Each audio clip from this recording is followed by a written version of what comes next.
Recorded Books presents The Secret of Life by Howard Markel. Narrated by Donald Corren. Part 1. Prologue. All the ancient histories, as one of our wits has said, are but fables that have been agreed upon. Voltaire.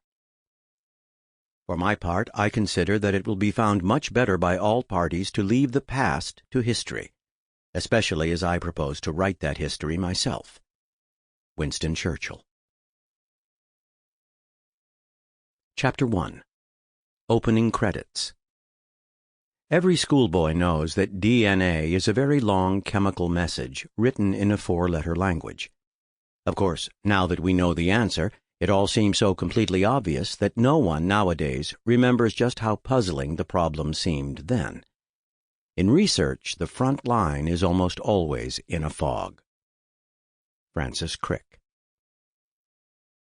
On February 28, 1953, shortly after the chapel bells struck noon, two men hurtled down a stairway of Cambridge University's Cavendish Physics Laboratory.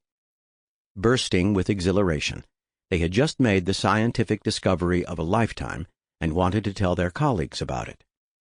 Reaching the ground floor landing first with a loud thud was James D. Watson, a 25-year-old, woolly-haired biologist from Chicago, Illinois.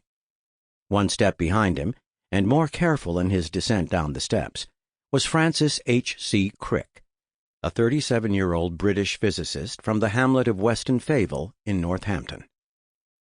If this moment was made into a Hollywood motion picture, we might begin with an aerial view of the University of Cambridge and move into the lovely English gardens of Clare College, where Watson once took his rooms.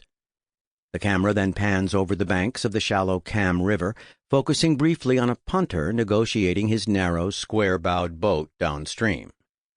Next, we move across the Backs, the magnificent lawns of Trinity and King's colleges, before gazing upward at too many stone spires to count. Our two scientists, now running breathlessly, ties askew and tails flapping behind them, exit through the double Gothic arch doors of the Cavendish Laboratory. They dash down Free School Lane, a short, winding path made up of irregular slabs of weathered flagstone.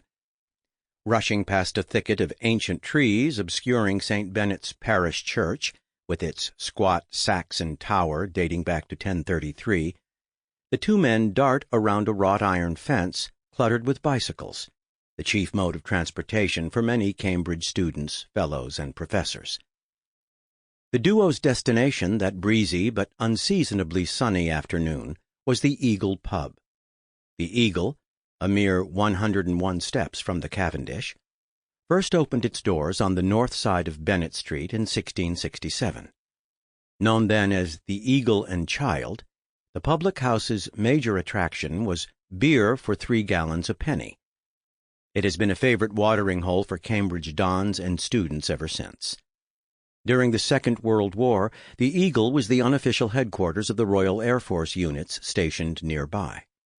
In one of its rooms, a megillah of graffiti, doodles, and squadron numbers is drawn, burned, and scratched onto the walls. A now-forgotten pilot even managed to adorn the ceiling with a painting of a voluptuous, scantily clad woman. 6 days a week, Watson and Crick lunched in a cozy salon sandwiched between the RAF room and an oaken bar studded with the colorful pulls of stouts, ales, and lagers. On February 28th, when they approached its doorway, panting and perspiring, the Eagle was already packed with academics tucking into steaming plates of bangers and mash, fish and chips, steak and kidney pie, and other noonday offerings. Between bites and sips, these brilliant men of Cambridge loudly debated nearly every aspect of the human condition. The biologist and the physicist were there to make even more noise. They had just worked out the double helix structure of deoxyribonucleic acid, better known as DNA. Francis winged into the pub, shouting at the top of his voice, "We have discovered the secret of life." That is, James Watson claimed this was how it happened, even though, for the rest of his life, Crick politely but firmly denied ever making such a statement. Sample complete. Ready to continue?